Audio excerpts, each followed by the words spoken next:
No, al revés, se atrasó. Una que tenía a las 11 y la de la 1 igual sigue estando.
Hey everyone, can you hear me? Yep. Yep. Yes, hi. Awesome. I'm going to share the agenda on the chat to the agenda for today and the notes.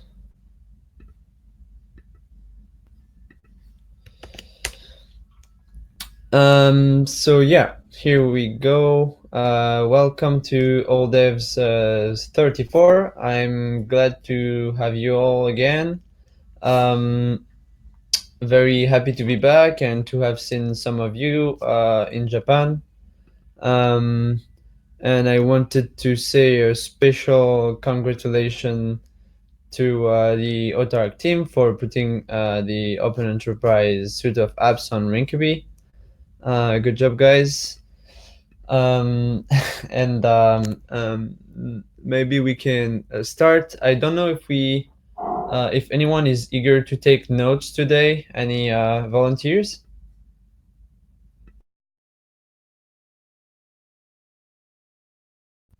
Come on, guys.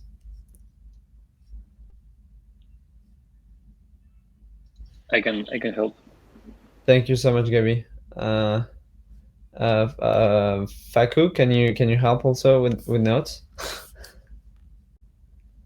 Yeah, I can do that. Thank you very much. Thank you very much. Let me know if you guys have the link and everything is good. Yeah. Do we have anyone new on the call today? In that case, maybe we can have introductions. Yeah, this is my first All Dev. I'm Rodrigo from the One High team. Just here to hear what's going on. Awesome. Awesome. And I'm Matthew. I worked on the Espresso project last year, and I'm gonna be attending at Waterloo along with Gabby and maybe Louis next week. Awesome. Thanks, Rodrigo and Matthew, for introducing yourself. I think like most people know you guys from your past work in Nest, and we're glad to have you on the All Devs. Please pick up the good habit of joining more often. It's always a great pleasure to have you guys. Yeah, sure. Hey, I'm new here as well. My name is Peter. I started work with Autark about 3 weeks ago. Awesome. Thank you, Peter. What do you do at Autark exactly? Just kind of everything. I started as Solidity dev, but we've been doing a lot of front-end work lately. Awesome. Thanks a lot for introducing yourself. Cool. 3 new people. Then yeah, let's start. We can start with the updates. Maybe our Aragon one can start updating us on the past weeks. Yeah, I can give this update, and maybe Bingen or Faku can update the status on the network. The last 2 weeks have mostly been just working on small things in the client. We're wrapping up Aragon UI, so Pierre is not here today, but we are really hoping to wrap that up by the end of this week and have a final version 1 out. So after that, we'll have a bigger process or a better process for new components. And the whole thing will just be looked at as it's stable since it's already been released and used. Otherwise, we deployed 0.8.3 of the client as well as a hotfix late last week to support Open Enterprise's launch. And I think that has gone well. I've yet to look at any stats for it though, but maybe Autark can update us on that. And yeah, the next 2 weeks are mostly, as I said, finishing up Aragon UI, and then we're going to be looking at finishing the agent app and the payroll apps UIs.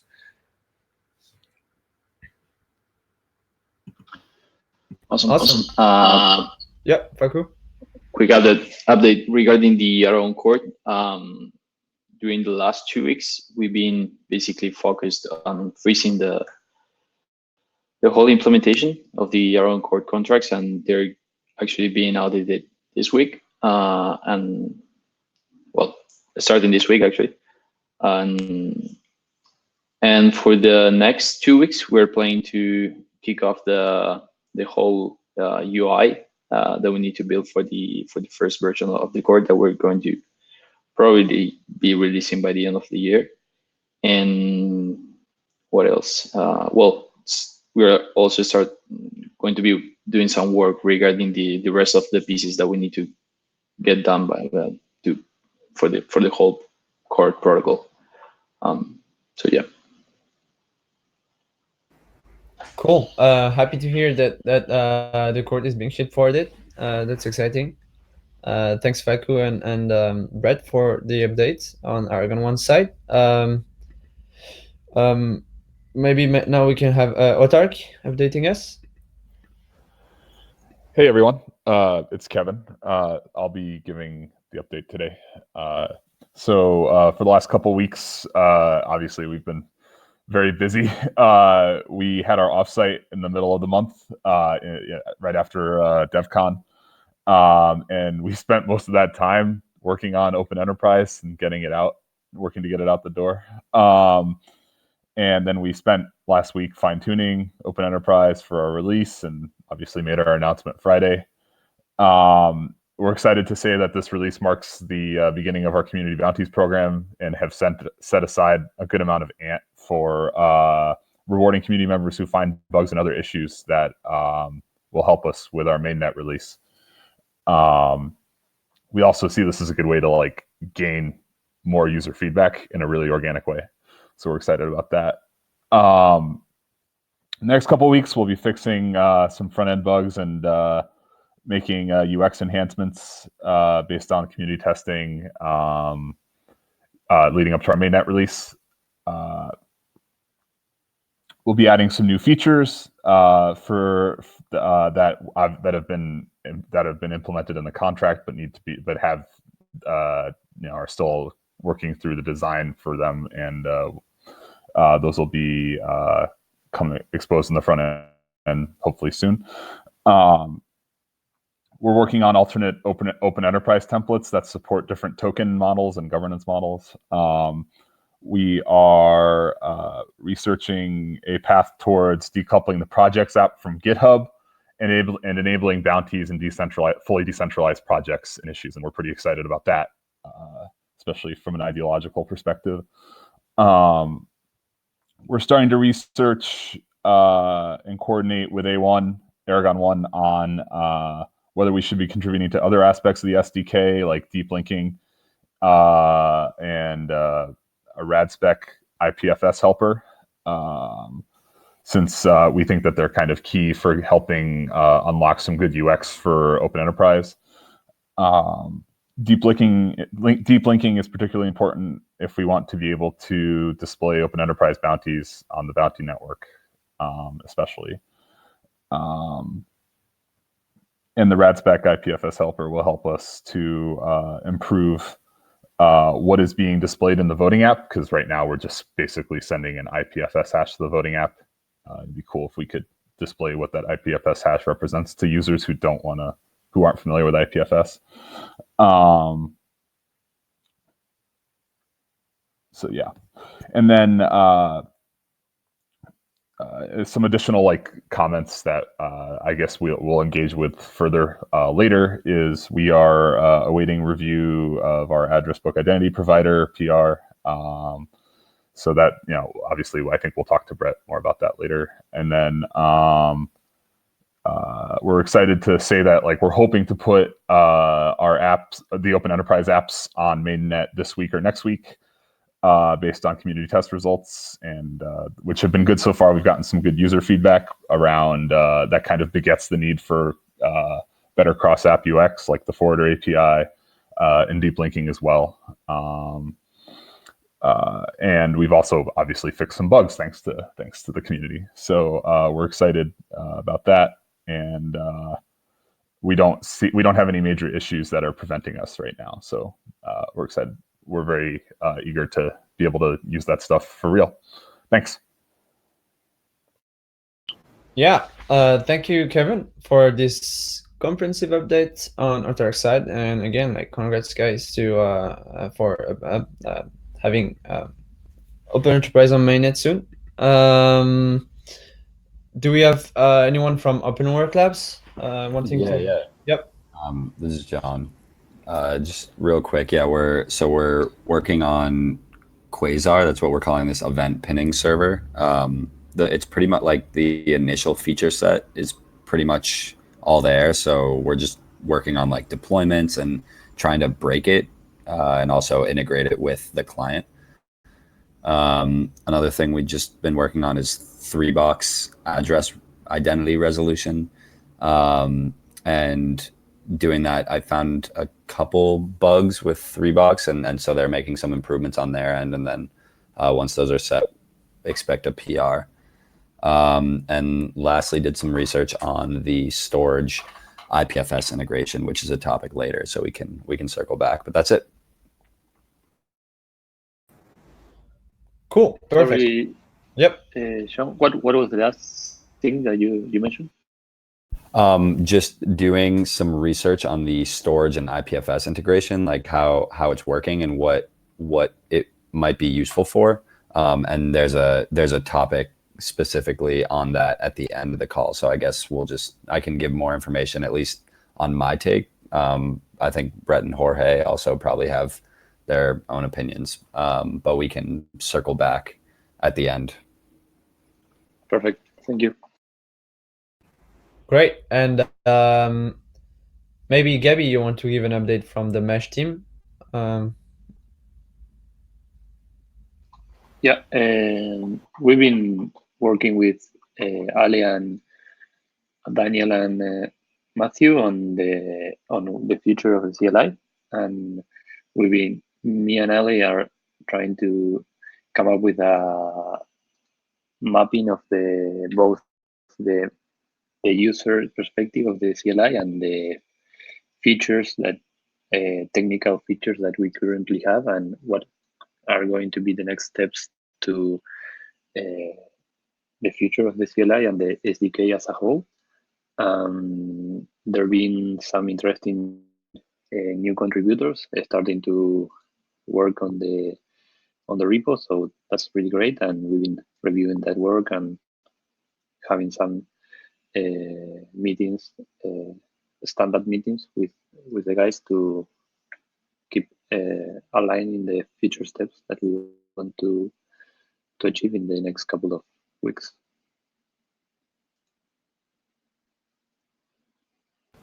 Cool. Sounds good. Sounds good. I don't think that we have anyone from Aragon Black on the call. The team, the Aragon Black team, I think is still working on fundraising. I know that a Nodit is planned to be kicked off soon, next week, I think. But yeah, nobody's there for this call. So let's see. On the Aragon Association side, we've been hiring Joe. I don't know if you guys have been had the chance to get in touch with Joe. He's going to help us mostly on the association and network operations side in general. But so you will probably see him around and have already seen him around in the community. As part of this new kind of structuring of the association, we've been and Joe especially and the community member Burata have been working on a Nest report that we've been presenting in the last Nest working group call, and there's also more comprehensive strategy report on the whole Aragon network that is being prepared. And please let me know if you guys would be interesting to collaborate on that and be the input for information for the strategy report. We would be eager to collaborate and chat with you guys, asking for feedback on your experience working on the network, what you think is working well, what you think is not working. If you're interested in collaborating on the report, please reach out to me or Joe. I mean, this help would be much appreciated because we're kind of trying to provide everyone with a global picture of the state of the network at the moment, so we can learn from that and make interesting decisions on top of that. And last thing, as part of this effort, we've been putting out on the forum a post around your vision for Aragon. And so if you're interested in participating, please join in. We're trying to gather as many inputs as possible to kind of start reinforcing and rebuilding this vision of the whole Aragon project, which is quite exciting. So that's all from our side, and otherwise regular AA stuff. And that's it.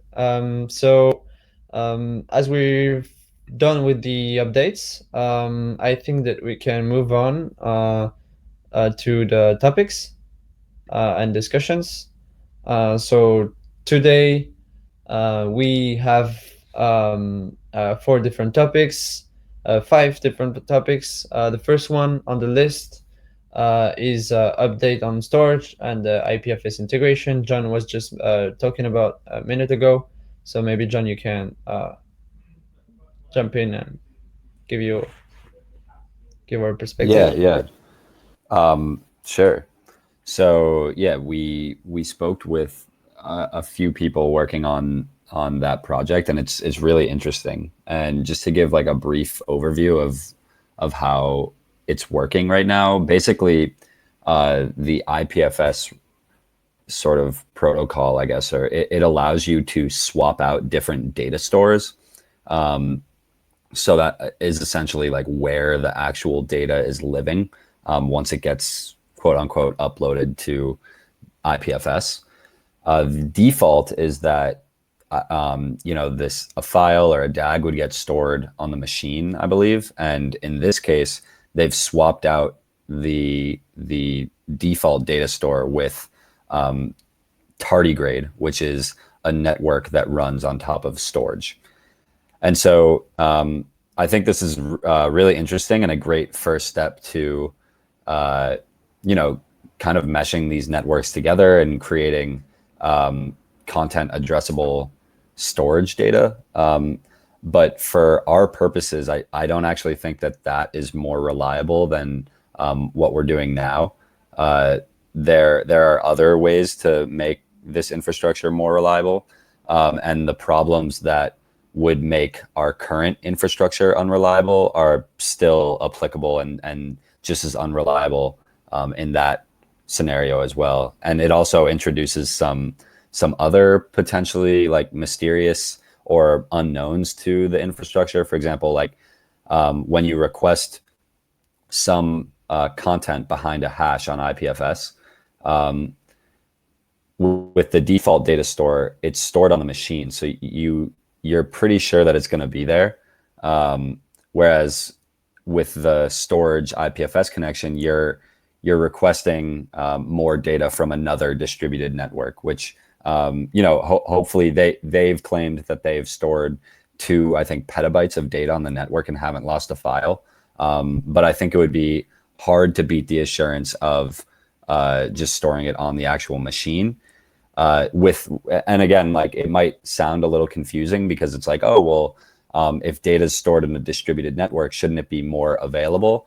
Generally, that's true. But in this particular situation, the IPFS node that actually put the data into the storage network is really like the only node that's capable of retrieving it, because it's the only node that's storing, or the only node that you can guarantee is storing the CID that points to the data on the storage network. That was like pretty technical, but yeah, I guess now would be a good time for either like Brett or Jorge, if you're on the call, to maybe like propose some alternative perspectives on it, or anyone to ask questions or comments or whatever. Yeah.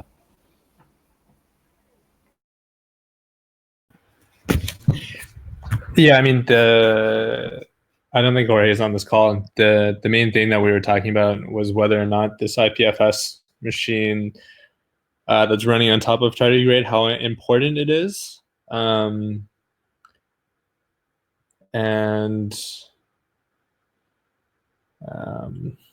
it sounds like it's pretty critical. So, like what you said, John, is true. We either have to back up either the pin set or somehow have a way to retrieve these from on-chain events.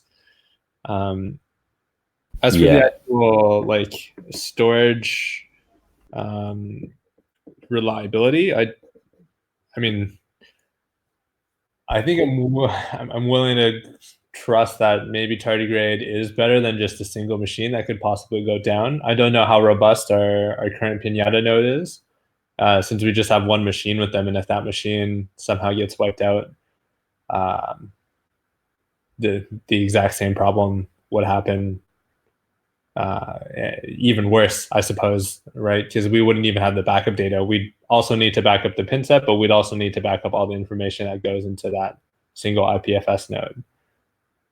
Yeah, I guess, and I could be off about this, but I don't know for sure that even if you have the pin set, if the IPFS node that went down was the one that uploaded the file to the storage network, you still may not be able to recover that information, even though it is available in the storage network. You just have no way to take a CID and associate it with whatever, like the uplink or whatever the right terminology is in the storage network. So I don't know if actually just backing up the pin set is enough with the way that the integration is made. Like it's not like IPFS gateway directly to the storage network. You still have to talk to the nodes that have it pinned on their machine. So it does kind of emulate storing the data on your actual machine too, in that way. Yeah, this is the part that I'm not sure about, because reading Matt's email, it sounds like the information really is stored on tardigrade, and if you just bring up a new machine that knows how to do this translation, you should just be able to get the content back, which is a lot nicer than assuming that your cluster of nodes will all be able to keep this information together amongst themselves. Gotcha. Yeah, I had some other follow-up conversations with him. I'm just Okay. yeah, reading those over now too. But that's a good way of putting it. Yes, because so essentially with this integration, we're looking at, so there's two problems with IPFS. First of all is CIDs, like you have no idea what a CID is, and you need to keep track of CIDs somehow to get them associated with an organization or a contract or whatever metadata this may be for. And then the second part is like keeping the actual CID resolvable, right? And I mean, in this case, it sounds like here, at least if we assume that tardigrade is more reliable than just one machine or perhaps a cluster of machines that we run, then we solve number two in a slightly better way than we are currently solving it. Yeah. So it's like the latter there, right? It's like, okay, here the conversation that I had with him is kind of ambiguous, or it's not like fully answering the question, but it sounds like, so I asked him if the IPFS node goes down, that's like I guess our tardigrade IPFS node. It doesn't matter. I said to him, it doesn't matter if the blocks are stored on tardigrade. The reference to content on that network is down with the IPFS node. And then I followed up and I said, unless another node has the same reference.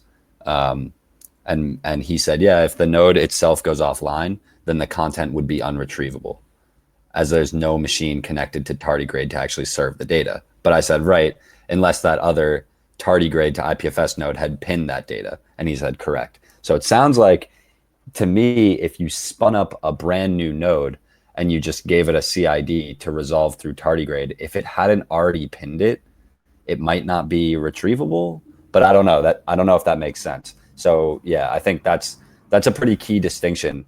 And in that case, if that was true, I would say it probably is more reliable. Yeah. So I guess that's kind of our next step and our last step to answer that question more directly, I would say. Yeah, I mean, the one where if it's not pinned, it's not addressable. It just sounds kind of not useless, but like much less useful than what we assumed it to be. But we should definitely, if we had to, step on a call and get this hashed out with a couple of scenarios that we're thinking of, just to figure out exactly like what the reliability looks like for these nodes. Yeah. I totally agree. And that's like how I left it off with him. I just was like, yeah, so I'm actually just wondering, after we kind of hashed all that out, I was like, I'm wondering what the big advantages of tardigrade as the data store are. I said to him, it doesn't actually add any reliability, because in some cases we're trusting a distributed network over local storage, essentially. And it is less performant in that way too. And so basically the consensus there was that erasure coding was the big benefit, which for our purposes, which is definitely super cool. But I just don't know if that's something that we really need or want, or benefits us in any way. So that's what he said the big advantage was. Okay. Yeah. So, but again, maybe I just haven't asked like enough of a specific question, like the use case we talked about. Our node goes down, we spin up another tardigrade node without the data having been pinned on that node. Can we resolve content through tardigrade on the new node while the old node is down? Yeah. Okay. Yeah, it's interesting too that he points out erasure coding, because I think for storage it only works with like 64 megabytes is when they start splitting things out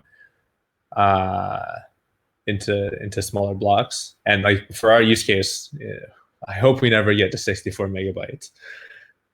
And maybe eventually, but unlikely at this point. Yeah.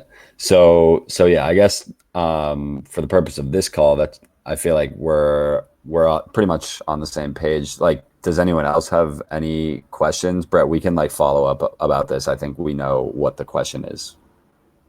Yep. Cool. Thank you, guys. Let's move on to the next topic then. And I think it's the Aragon CLI roadmap. Yeah, I wanted to, maybe this is on A1's plate with Mesh as well. But with Gabby and Ale, they've been doing some deep dive in looking at the CLI and trying to understand it. And I wanted to give them a chance to, really just have some thoughts or see what they came up with in this first week they've been working together. Yeah, sure. Hi, everyone. This is Ale. We've been, as Gabby mentioned, we've been forming this little task force that has the single objective of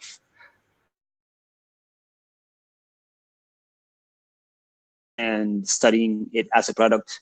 And we really do invite anyone who wants to get involved in this. The objective, as I said, is to get more people to use it and get more people to contribute to it and remove complexity from it. So far, we've just been studying it from the product or user's perspective. That is being done by Gabby right now. And myself, I'm just studying the code we have right now and how healthy it is and what could be improved. And I think we're looking forward to doing a lot of refactors, moving a lot of code around, adding a lot of tests. But the first decision we need to make are decisions related to the design of the whole SDK. Like, we need to decide now if we're going to make big changes. And regarding refactoring and the quality of the code, that's going to happen anyway. But first, we need to make the design level decisions, which is something that is happening in the next couple of weeks, I believe.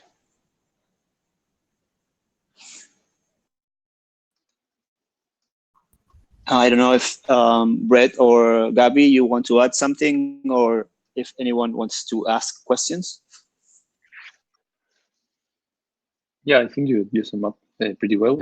In my current review of the CLI, I think the main interesting points that we can improve is to try to make it as simple as possible for the for also the non-devs that will start eventually interacting with the CLI in ways to try to experiment with all the interesting applications that all the teams currently build. And I think that's the main issue that the Aragon CLI is not contemplating right now.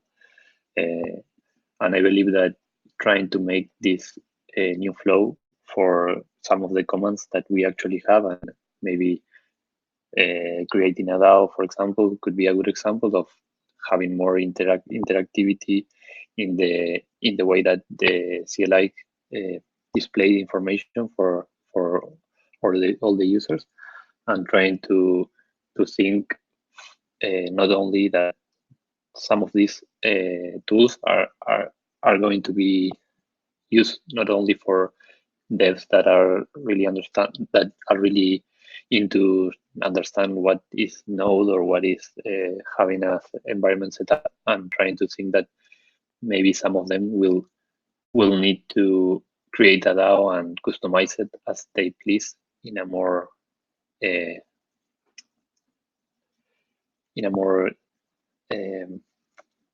not so complex environment as we currently have.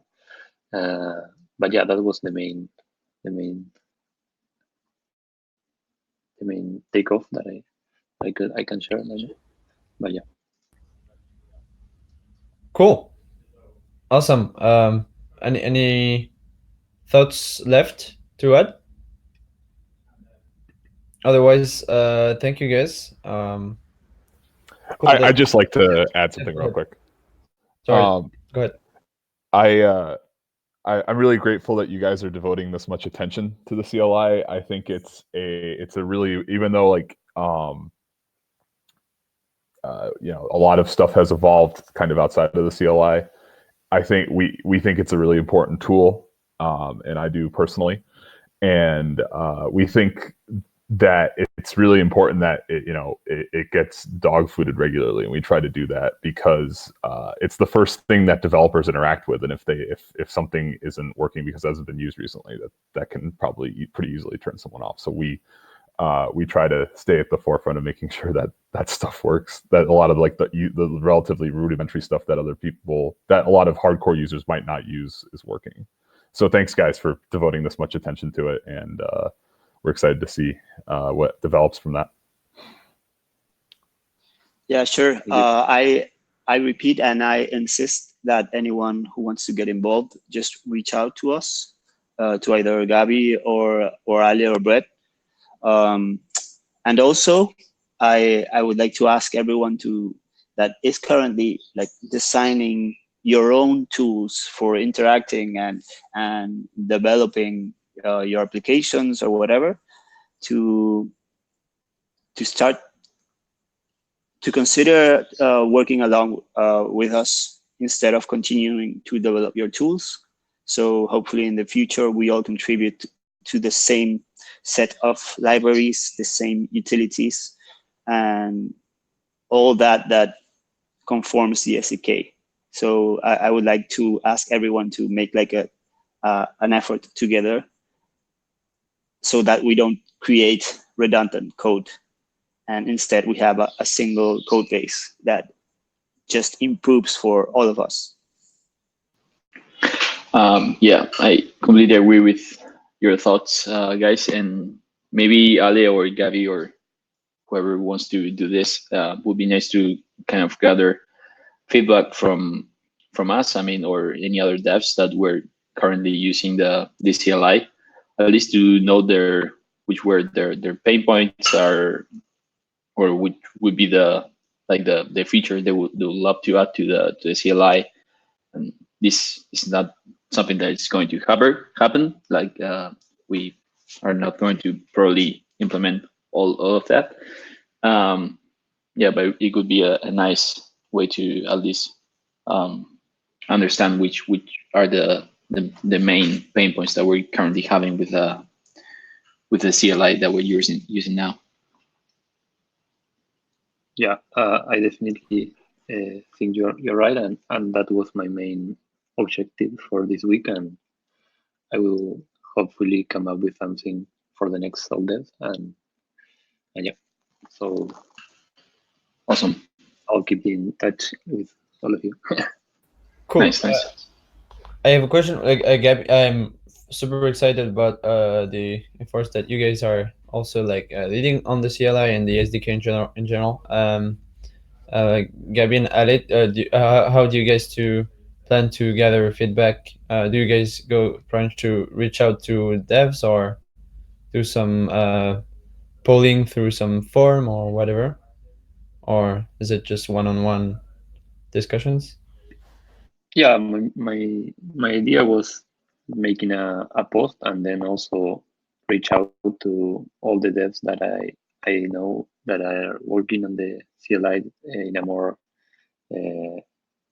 continuous basis, and try to come up with some good questions and some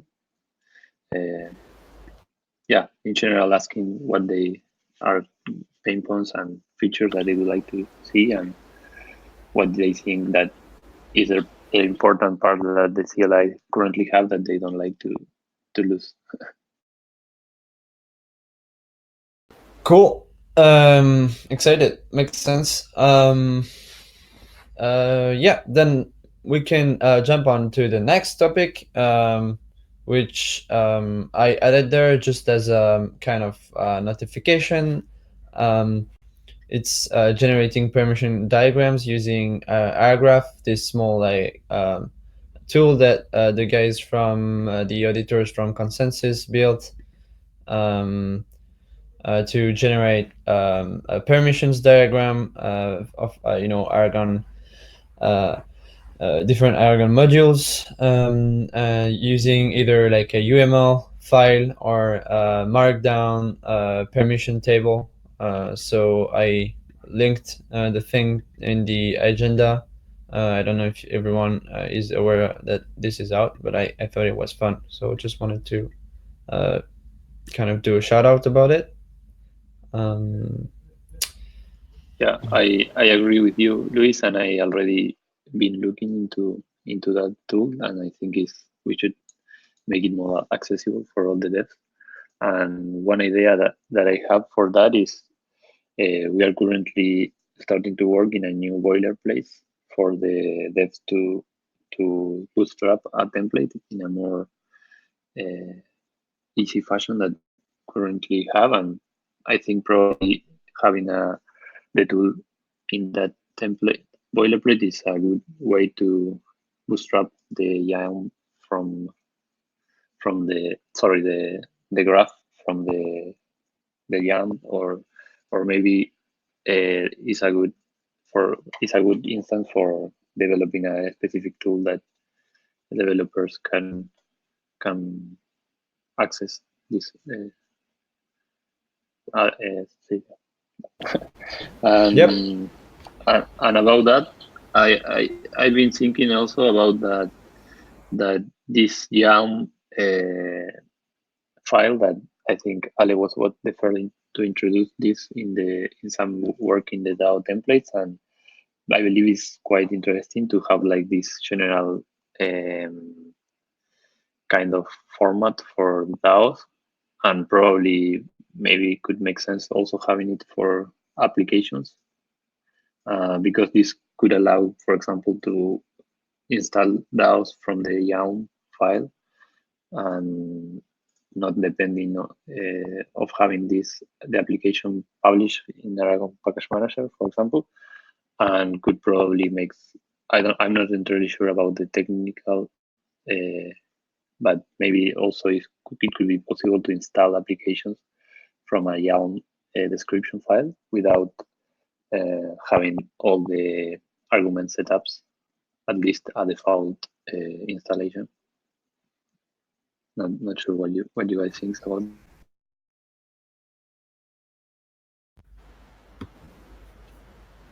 Yeah, I really like the idea. Anyone has additional thoughts on that? Yeah, we have a number of potential things we could do in the future based on a more declarative permission graph. It's very clear right now the templates way of creating organizations is not going to scale in the grand scheme of things. It's both very brittle to develop because of various problems with the EVM, and also sometimes can be quite costly. And it's just very like there's not much flexibility you get. You make a template once and then you might be able to add an option or two, but afterwards it's like stuck as it is. So the more declarative permissions format was kind of a first step into seeing what we could do with building something more dynamic in terms of building organizations. But it could be used the other way around too, which is also really interesting. The way Aragraph has turned that declarative model into like a UML diagram could also be done on the front end as well. We have all of this permissions graph information in the client. We just don't show it in a way that's quite like this. But that's another way to really dress it up and make it really nice, so we can make like an interactive D3 object model or around the permissions in the client if we wanted to do so. Cool. That's really exciting. Yeah, I think it would be amazing to have obviously more flexibility in the DAO creation process. Sounds cool. Next topic was about ETH Waterloo. So basically, it's kind of the effort that at least Gabby and Matthew are going to lead Eat Waterloo next week.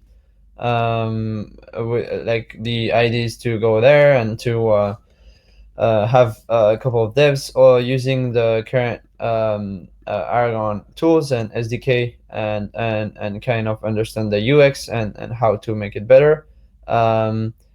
We're going to probably put up some IDs that hackers can hack on using Aragon.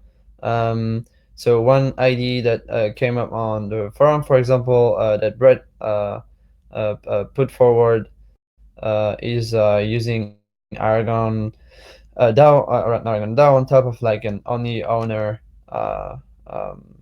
contract to kind of display the Aragon capabilities at the same time as making people use the Aragon and kind of set up the whole thing using Aragon. I'm wondering if you guys have other. I mean, we are going to keep thinking about that and do some marketing around it. But if you guys have any other cool ideas about things you should think could be fun or appealing or useful in terms of discovering developer, learning about developer UX, I'd be eager to have. I mean, we all three be eager to hear about it. Yeah. Any ideas on that front?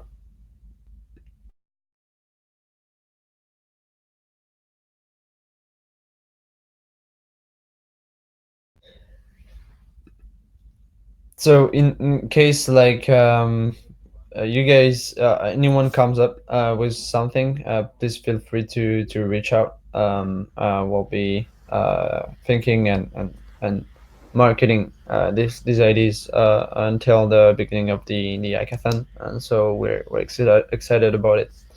So Louis, I wanted to ask Gabby and Matthew, are you planning to be hacking at the hackathon, or do we have any sort of like sponsorship placement in place to attract people?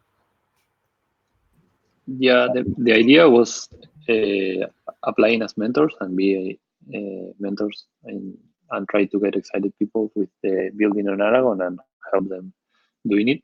We are not yet received the confirmation about the mentorship, but we will be at least in the next couple of days trying to reach out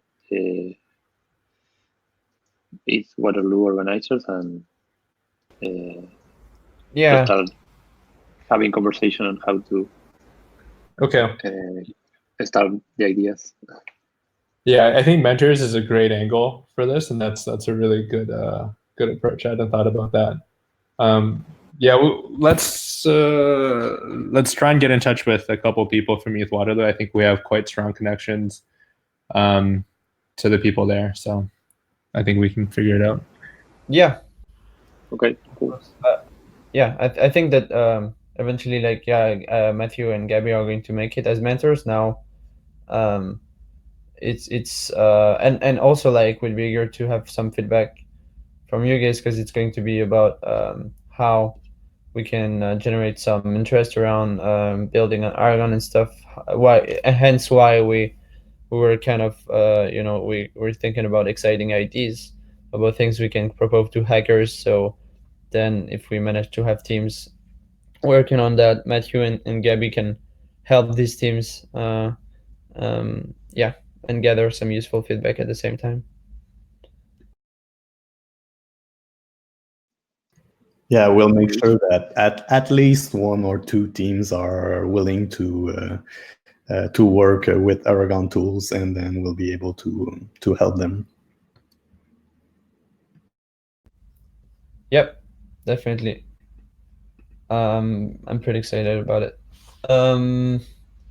And so the last topic was just added just now, and is Aragon storage contract as part of default templates. I don't know who added that. Yeah, that was me. We can keep this short. I was just like recently have been working on this integration of the event pinning stuff into the client. and it relies pretty heavily on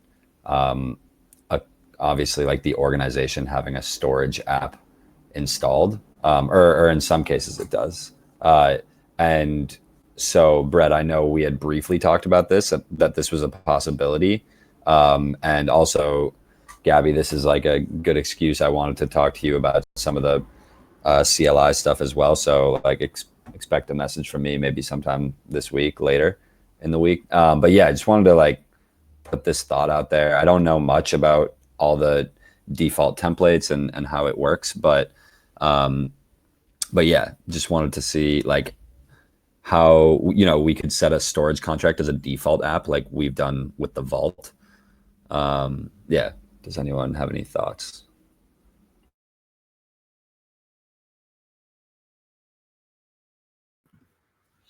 Yeah, this wouldn't be hard to do. The only hard part about it is that it costs some gas, and where most of the templates are already getting quite close to the gas limit in some situations. So that may be the only thing where we need to reshuffle a couple pieces around. The more difficult thing is actually changing the templates themselves at this point, and that is something I'm not convinced we should do because we've just gone through the process of publishing them. I think given that the storage contract is really easy to set up, or I hope it's really easy to set up. I think all you do is you install a proxy on top of it and you can set it as a default. It really should not be that difficult to like start thinking about instead how people like they can choose to install this versus being included in the template itself for now until we need to release more templates or change the model of how we onboard people with creating new organizations. Okay, that sounds good. One small note about that is how do you think should be an easy way for developers to set up this template, not only from the initialization, but also if there are currently a couple of most of the templates currently need to execute more than one function after they've been installed or they've been set up. Sorry, and I wonder how we can have this like in an easy way for example, install the extra application that you want, because currently I don't think we have something in the CLI for doing it, and I think people mostly are using scripts for doing it. And yeah, that's one question.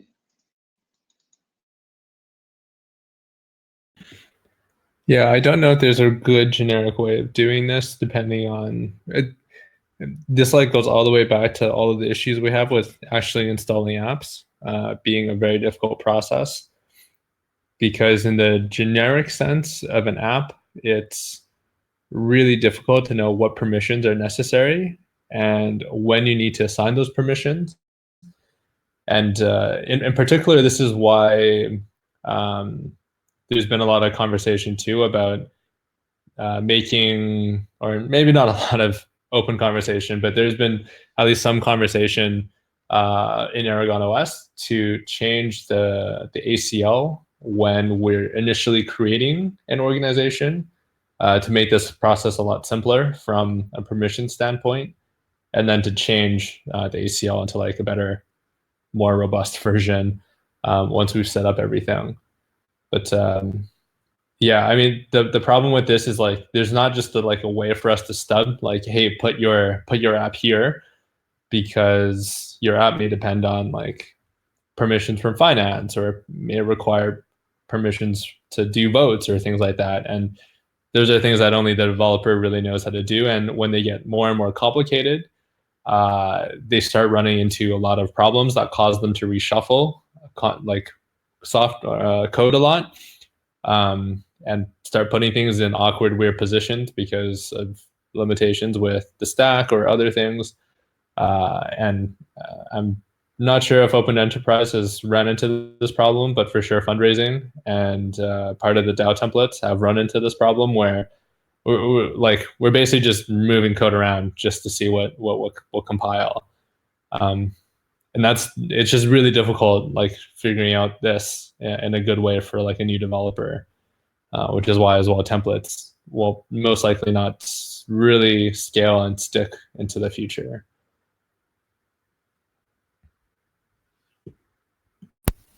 Cool. I think that all makes sense to me. So I'll think about some other strategies like the one you mentioned, Brett, in more detail. But I think for this call, it's all good. Cool. Awesome. I think we're out of time for today, and we're at the end of the topics, so that's perfect. Thank you everyone for joining this All Devs. We'll meet each other in 2 weeks. Already looking forward to it, and have a great rest of the day.